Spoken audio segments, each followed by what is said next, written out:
राहुल गांधी को supreme court से बड़ी राहत मिली है, लेकिन इस राहत के साथ उन्हें एक चेतावनी भी मिली है। चेतावनी इस रूप में कि ऐसे नेताओं को अपनी वाणी को संयमित रखना चाहिए और बोलते वक्त सावधानी बरतनी चाहिए। सुप्रीम कोर्ट ने इन्हें जो सज़ा मिली है 2 वर्ष की, जिसके कारण इनकी सांसदी भी चली गई, उसको अभी सस्पेंड कर दिया है। और इसके साथ ही राहुल गांधी के लिए अब अवसर आ गया है कि वे सदन में एक बार फिर से जा सकेंगे। यानी आज का फैसला भारत की राजनीति को कई मायने में प्रभावित करेगा। भारतीय जनता पार्टी के संदर्भ में भी, कांग्रेस के संदर्भ में भी, और साथ ही साथ जो अभी विपक्षी दलों का नया गठबंधन इंडिया बना है उसके संदर्भ में भी। भारतीय जनता पार्टी के संदर्भ की अगर बात की जाए तो जिस प्रकार से राहुल गांधी को सुप्रीम कोर्ट से अभी उसकी सज़ा पर रोक लगा दी गई है, उसको लेकर कांग्रेस अब, चूँकि वो चुनाव भी लड़ सकते हैं 2024 के, और अभी से सदन में उनका जाना शुरू हो जाएगा, तो सदन में जिस प्रकार से वे अडानी को लेकर तीखे सवाल उठाते थे, उस सवाल की पुनरावृत्ति वे फिर वहाँ कर सकते हैं।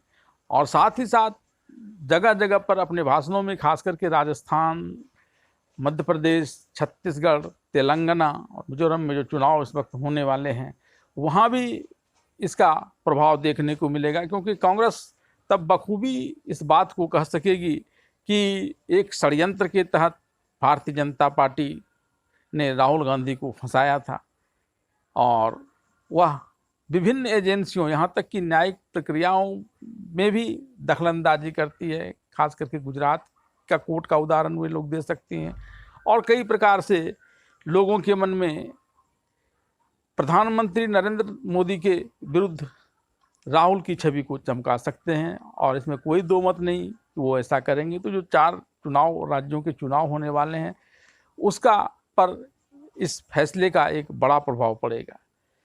संसद में जो नो कॉन्फिडेंस मोशन है, उसमें भी अब राहुल गांधी भाग लेंगे। उसका समीकरण हालांकि बहुत ज़्यादा नहीं बदलेगा, लेकिन बहुत कुछ परिवर्तन की उसमें भी संभावना है। अगर विपक्षी राजनीतिक दलों, खास करके वाईएसआर कांग्रेस और बीजू जनता दल को किसी भी प्रकार से यह लगता है कि राहुल गांधी भविष्य में प्रधानमंत्री बन सकते हैं, तो फिर वहाँ भी पासा पलट सकता है। हालांकि इसकी संभावना फिलहाल इसलिए नहीं दिखती है क्योंकि राहुल गांधी के रहते कई बार उन लोगों ने नरेंद्र मोदी की सरकार को राज्यसभा में बचाने का काम किया था, कई बिल पास करवाए थे, और इसमें इस बार भी उसने पहले ही इस बात की घोषणा कर दी है। अब कांग्रेस की परिप्रेक्ष्य की बात करें तो जिस प्रकार से राजस्थान में गहलोत और पायलट के बीच का झगड़ा चल रहा था, हालांकि उस पर अभी रोक लग गया था, और लेकिन अंदर ही अंदर आग सुलग रही थी किसी न किसी बहाने से। तो अब कम से कम वो आग ठंडी पड़ जाएगी। अब अंदर से भी और बाहर से भी वो दोनों एक होकर के चुनाव में भागीदारी करेंगे। साथ ही कांग्रेस को एक बड़ा लाभ इंडिया खेमे से में भी मिलने वाला है, क्योंकि अब तक कांग्रेस, चूँकि यह लग रहा था कि जिस प्रकार से संभावना व्यक्त की जा रही थी कि राहुल गांधी 2024 का चुनाव नहीं लड़ पा सकते हैं, ऐसी स्थिति बन सकती है, तो वो प्रधानमंत्री पद को लेकर ज़्यादा जोर नहीं दे रही थी। अब इंडिया खेमे में प्रधानमंत्री के चेहरे के लिए वो जोर दे सकती हैं, और वहाँ जब कांग्रेस प्रधानमंत्री खेमे के लिए जोर दे सकते हैं, तो कई लोगों ने जो पहले, खास करके ममता बनर्जी ने भी बेंगलुरु की बैठक में अपनी तरफ इशारा करते हुए प्रधानमंत्री पद की दावेदारी पेश की थी, तब जबकि कांग्रेस ने कहा था कि वह प्रधानमंत्री बनने के ज़्यादा इच्छुक नहीं है अपनी पार्टी की तरफ से। तो साथ ही साथ कई विपक्षी गठबंधन के नेताओं को, खास करके सावरकर के मुद्दे को अगर फिर से राहुल गांधी ने उठाना शुरू किया, तो शिवसेना भी, जो उद्धव ठाकरे और बाला साहब ठाकरे गुट है, वह इससे भड़क सकती है। तो इंडिया पर भी दोनों ही तरह का प्रभाव इस पर पड़ सकता है। कुछ नकारात्मक प्रभाव पड़ेंगे और ज़्यादातर सकारात्मक प्रभाव पड़ेंगे, लेकिन सकारात्मक प्रभाव इंडिया कांग्रेस में बदलता हुआ नज़र आएगा। अब भविष्य में होता क्या है, हालांकि अभी राहुल गांधी पूरी तरह से इस मामले में बरी नहीं हुए हैं।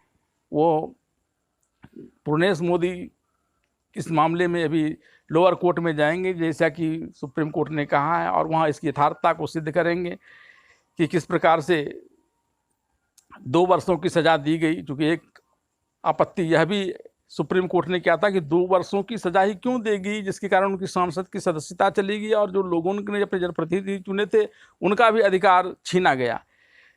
महेश अडवाणी